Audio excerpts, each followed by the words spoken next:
Hoi en welkom. Ik ben Jasper Willem de Zwart, Product Operations Manager bij Other Side at Work. We hebben dit keer een speciale video voor jullie. Ik heb alle andere product managers uitgenodigd om te komen vertellen wat hun team in 2025 heeft ontwikkeld en wat daarmee het vetst is. Maar natuurlijk ook de vraag, hoe draagt dit bij aan ESW? En omdat de kracht van herhaling en herhaling zit, heb ik mijn eerste gast om te vertellen, wat is ESW nou eigenlijk? Bas, voor velen een bekend gezicht, maar stel jezelf toch even voor. Bas van der Wendt, Principal Product Manager hier bij Other Side. En daarmee verantwoordelijk voor de aansluiting van de behoefte uit de markt bij ons platform. Huidige situatie, maar zeker ook naar de toekomst. En de toekomst is ESW. Dus ESW, wat kun je ermee? Ja, als Other Side geloven we sterk in dat de aandacht voor het bredere welzijn van de medewerker essentieel is om medewerkers tevreden en gezond aan het werk te houden. Dus dat is niet alleen aandacht voor een goede begeleiding tijdens verzuim en mensen weer zo snel mogelijk en zo goed mogelijk geïntegreerd krijgen, maar is ook aandacht voor een stuk preventie, een stuk vitaliteit van medewerkers, maar ook de betrokkenheid bij het werk en zit je wel goed op je plek. Nou, dat bredere perspectief, dat is wat wij bij Other Side Employee Sustainability and Wellbeing noemen, afgekort ESW. ESW, en wat betekent dat concreet voor onze software? Nou, dat betekent dat naast de optimalisatie van de ondersteuning van de verzuimbegeleiding, we ook kijken naar hoe kunnen we vanuit het platform andere vormen, andere processen, andere begeleidingsprocessen of dienstverlening ondersteunen. Denk bijvoorbeeld aan de preventieve kant. Denk aan PMO's bijvoorbeeld en PAGO's en PSA's, maar ook engagement, werkbelevingsonderzoeken en jobfit-achtige zaken. Zodat we vanuit een breed perspectief naar het welzijn van die medewerker kunnen kijken en daarop kunnen acteren. Ja, en in 2025 hebben we daar al bepaalde zaken van waargemaakt ook. Absoluut. We zijn heel druk bezig geweest om vanuit de agenda-functionaliteit om daar door te ontwikkelen, vragenlijsten door te ontwikkelen, zodat we processen zoals PMO's en PAGO's, PSA's, maar zeker ook keuringsprocessen kunnen ondersteunen. Waar eigenlijk altijd een combinatie van een vragenlijst naar de medewerker, een daadwerkelijke afspraak met een professional, waar nog metingen of in ieder geval een gesprek plaatsvindt. En vervolgens ook de administratie van de resultaten, bijvoorbeeld in de vorm van keuringscertificaten, waar een bepaalde geldigheidsduur aan zit. Om dat ook te administreren, om daar vervolgens ook weer op te kunnen acteren mochten die verlopen op een zeker moment. Oké, en dus PMO, PAGO, PSA, maar ik heb ook iets gehoord over het energiekompas. Het zijn allemaal vragenlijsten. Klopt. We zijn natuurlijk als Other Side een softwareleverancier. Hebben niet alle kennis van hoe PMO's, PAGO's en dergelijke worden uitgevoerd. Dus daarvoor zoeken we experts uit de markt. En één expert die we daarin hebben gevonden zijn Elko en Wilmar Schaufli met hun bedrijf Triple I. En die leveren het energiekompas. En het energiekompas is feitelijk een standaard vragenlijst met een wetenschappelijke achtergrond. Waarmee je bijvoorbeeld een PMO of een PSA of zelfs een werkbelevingsonderzoek kunt uitvoeren. Waar je dus inderdaad gevalideerde resultaten hebt die je zowel op medewerker als op organisatieniveau kunt gebruiken voor verbetering van de situatie. Mooi. En onze ambities voor 2026 in deze lijn? We gaan wat dat betreft blijven we op zoek naar experts in de markt. Zo hebben we een samenwerking met Kokkie Verschuren van de Vrije Universiteit Amsterdam, die al jaren onderzoek doet naar ongewenst gedrag binnen organisaties. En met haar hebben we een risico-inventarisatie ontwikkeld, waarmee je mogelijke risico's op ongewenst gedrag kunt identificeren binnen de organisatie en daar ook dus op kunt acteren. Oké, maar het acteren, dan moeten we wel die data samenbrengen in een dashboard. Absoluut, ja. De kracht van ESW zit inderdaad in het combineren van die inzichten. Dus je kan de informatie vergaren en op zich heeft het al waarde. Maar zeker in de combinatie zien wij naar de toekomst toe echt de toegevoegde waarde van ESW. Dus verzuiminzichten combineren met preventieve inzichten, combineren met bijvoorbeeld werkbeleving van medewerkers binnen de organisatie. Klinkt goed. En zijn er naast het samenbrengen van data en dashboarding ook nog andere ambities? Ja, absoluut. Waar we natuurlijk vanuit onze ambitie rondom ESW mooie dingen doen, hebben we voor het komend jaar ook de ambitie om echt te gaan kijken naar de tevredenheid van onze eindgebruikers. En daarbij kijken we naar de intensieve gebruikers, zoals bijvoorbeeld case managers en bedrijfsartsen. En hoe kunnen we de ondersteuning van hun werk optimaliseren, verbeteren en ook het gebruik van expertsuite vriendelijker maken. Maar we kijken ook naar de minder frequent gebruikers, zoals leidinggevenden en medewerkers. En hoe kunnen we het platform nu zo vormgeven dat we hun ook actief kunnen betrekken in die verschillende processen op momenten dat de juiste waarde toevoegt. Ja, maar ik weet dat in 2025 voor het stukje calendars al best wel heel erg is gebeurd, ook voor de PMO en de keuring. Kun je daar iets over vertellen? Ja, absoluut. De kalender, ofwel de agenda, is een hele belangrijke spil in veel van de processen die we net genoemd hebben, net als dat het binnen de verzuimbegeleiding is. En daar hebben we een aantal optimalisaties in het gebruik en het beheer. Denk bijvoorbeeld aan het goed kunnen werken met beschikbaarheidsreeksen voor artsen, maar ook zeker aan de uitvoerende kant. We hebben nu de mogelijkheid voor medewerkers om zelf te plannen. Dus een eenvoudige link in de mail waar je op klikt en vervolgens de mogelijkheid hebt om eigen afspraken te plannen. Daarmee betrek je die medewerker enorm in zijn proces, zet je hem in de regie, zelf je afspraakmomenten bepalen. En dat zijn hele mooie ontwikkelingen die we binnen die kalender hebben weten te doen. Mooi stukje medewerkerbetrokkenheid. Absoluut, ja, hele mooie stap daarin. En dan voor 2026 nog allemaal meer mooie stappen, dus ik ben benieuwd. Ik ook, ik heb er zin in. Top, dankjewel. Leuk dat je er bent. Stel jezelf even voor. Ja, leuk om te zijn. Roel van der Zanden als Chief Product Officer, eindverantwoordelijk voor onze productontwikkeling. En dat doe ik in die zin al ruim 20 jaar. En met in die zin toenemende uitdagingen en plezier, omdat we een groeiende gebruikersschare hebben. Dus je hebt meer impact met wat je goed doet. En je moet ook voorzichtiger zijn dat je voor veel mensen iets verkeerd doet. Maar voor 2026 hebben we daar plannen voor? Zeker, ja, nee, precies. In de productontwikkeling gaan we ons erg richten op meer direct contact met die eindgebruiker vanuit de productontwikkeling zelf. Dus dat zou een stuk moeten voorkomen in de risico's inderdaad. Ja. En dan het stukje AI, want we hadden grote ambities in 2025. Ja. Maar wat hebben we daarvan waargemaakt? Nou ja, in die zin dat we echt een product hebben gelanceerd wat met de nieuwe AI-mogelijkheden volgens mij tools biedt voor onze gebruikers om het dan al het leven weer een stukje makkelijker te maken. We hebben Summarize It ontwikkeld. Dat is nou ook live en dat groeit, dus dat is fijn. En we hebben vooral ook geleerd dat, dat er wel veel knelpunten om de AI heen zijn die je ook moet oplossen. Dus het zorgen dat je een telefoongesprek mee kan luisteren.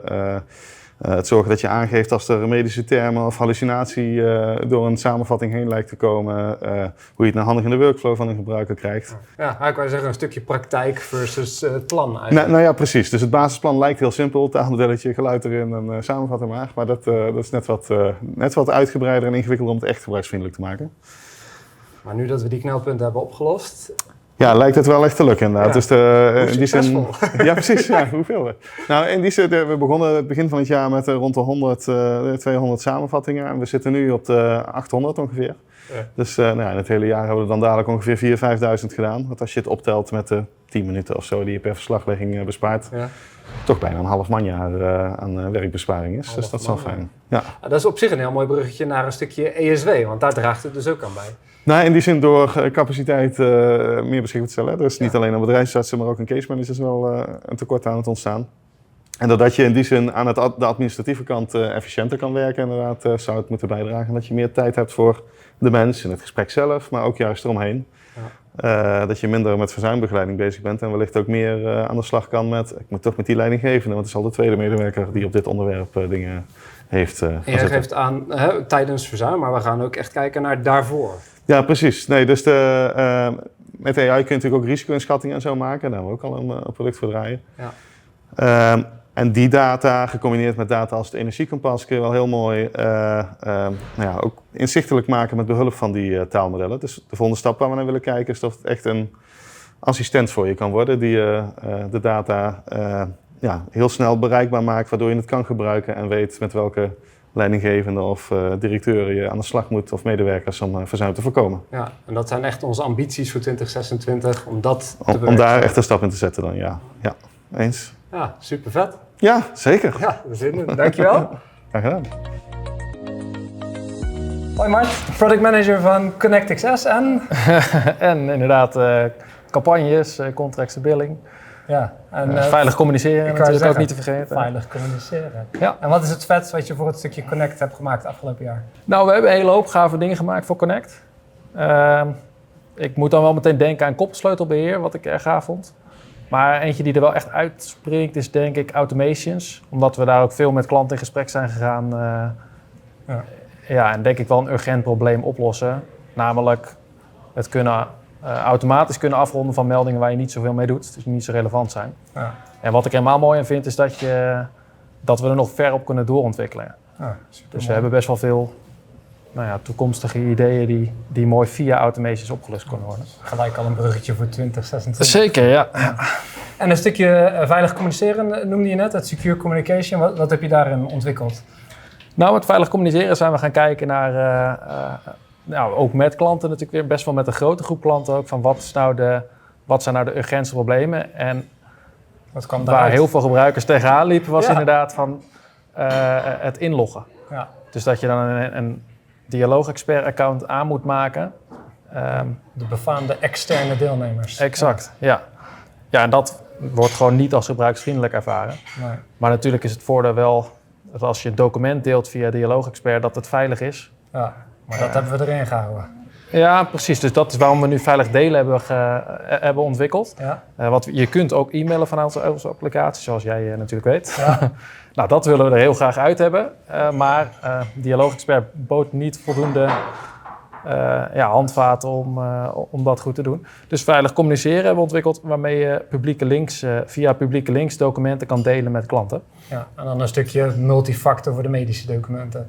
Ja, voor alle documenten eigenlijk. Kijk, Ja. Dus laagdrempelig en veilig. Ja, dus je ontvangt gewoon een link en vervolgens die kan je naar een contactpersoon sturen. Ja. Vervolgens kan je met een sms je 2-factor authenticatie doen en dan kan je bij het document.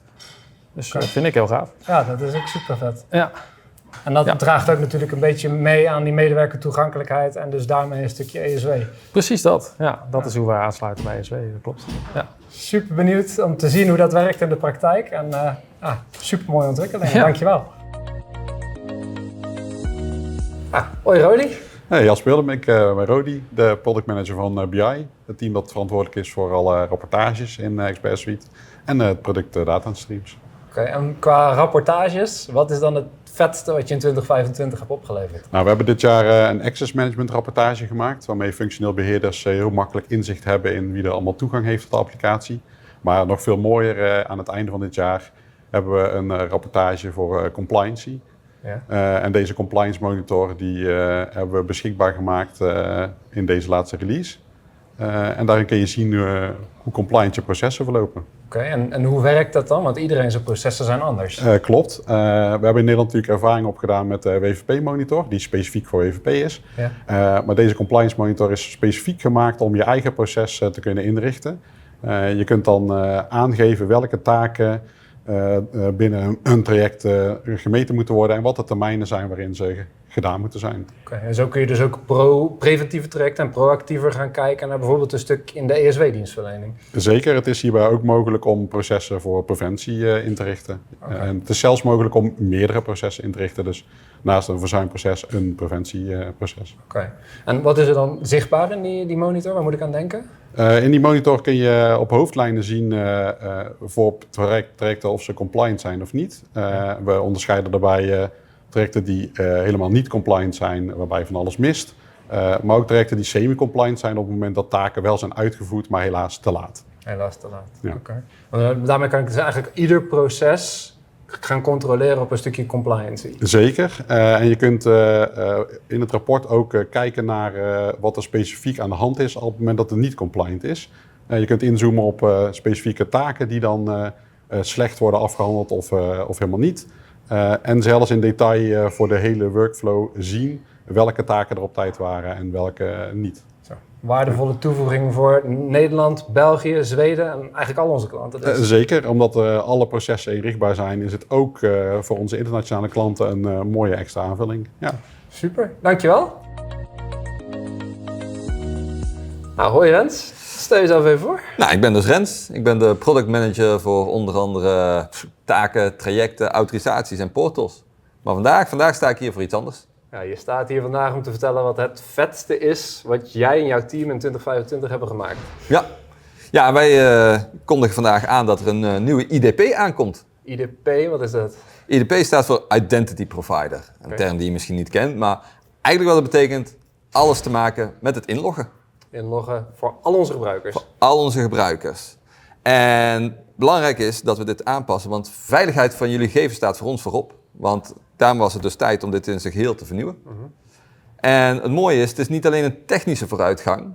Het is ook een hele vernieuwing in huisstijl en functioneel. Dus het ziet er ook nog eens mooier uit. Ja, precies. Ik heb wat screenshotjes gezien. Wordt echt wel heel vet.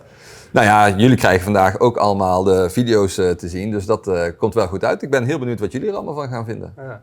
En zijn er naast dat het er mooier uitziet en veiliger wordt ook nog andere toevoegingen in de IDP?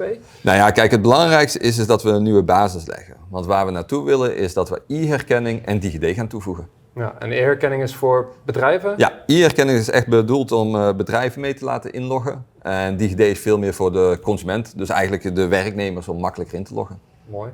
En dan is het natuurlijk de belangrijkste vraag. Hoe draagt dit bij aan ESW?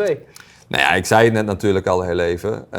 Wat je gaat merken is dat de komende periode wordt het inloggen vooral makkelijker. Daarnaast gaat het aanmaken van nieuwe accounts wordt makkelijker gemaakt. Het gaat allemaal een stuk soepeler en daarmee vergroten we natuurlijk de toegankelijkheid. En dus niet alleen voor het inloggen, maar ook voor andere toepassingen, toch? Ja, we kijken niet alleen naar het gewone normale inloggen.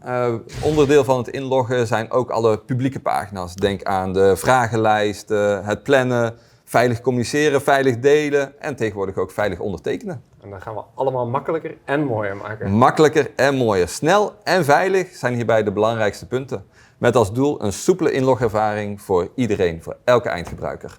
Super vet, ik kan niet wachten. Nou, mooi. Dankjewel. Ik ben Tim van Geel, ik ben product manager van onder andere domeinen van surveys, records en workflows.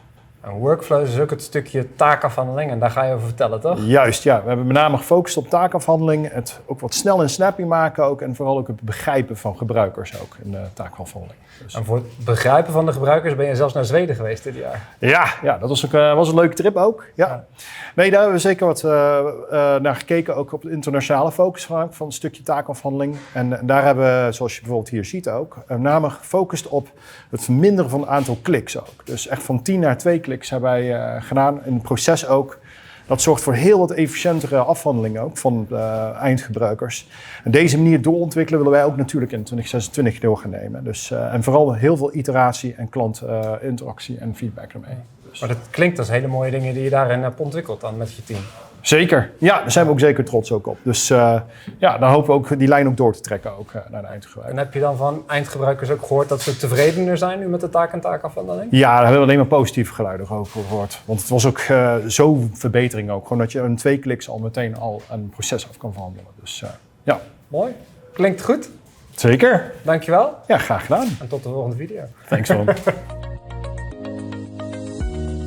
Nou, ik ben Sanne en ik loop al een tijdje mee hier bij Othersight at Work. En sinds kort ben ik de Head of Product hier. Waarom hebben wij bij Othersight een Head of Product?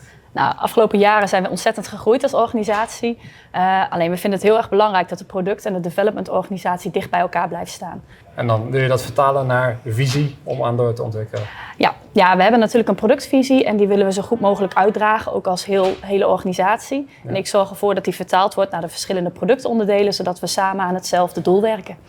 Oké, en over doelen gesproken, wat zijn onze doelen en ambities voor 2026? Nou, in 2026 gaan we eigenlijk verder waar we afgelopen periode al mee gestart zijn. En dat is heel veel focussen op de product discovery. Oké, discovery is... Ja, de product discovery is dat we veel meer samen met de klanten gaan kijken van waar liggen nou de knelpunten in het proces en in hoeverre kan het product daar beter bij ondersteunen. Dus we willen eigenlijk met de development team samen met onze klanten veel meer in gesprek gaan en kijken hoe kunnen we het oplossen en welke productdoorontwikkelingen zijn daarbij het belangrijkste. Oké, en daar hebben we nu ook nieuwe gebruikersgroepen voor ontwikkeld, toch? Ja, precies. En we hopen dat zoveel mogelijk mensen zich ook inschrijven voor die verschillende gebruikersgroepen die we hebben, zodat wij hun ook kunnen benaderen om mee te denken over ons product. Ja, een mooi stukje kwalitatieve interviews om mee te helpen aan onze productontwikkeling. Ja, maar naast het kwalitatieve willen we het ook graag meten. Dus we gaan ons ook veel meer focussen op echt kijken wat wordt er gebruikt in de applicatie en hoe kunnen we het gebruik nog meer verbeteren. Super. Nou, je hoort het. Schrijf jezelf in voor onze gebruikersgroepen. Bedankt voor het kijken naar deze speciale editie van de Expert Update 2025. Vergeet je niet in te schrijven voor onze gebruikersgroepen als je mee wil werken met onze ontwikkelingen. En mocht je nog vragen hebben, kijk dan op ons XSC. Dankjewel voor het kijken en tot volgend jaar.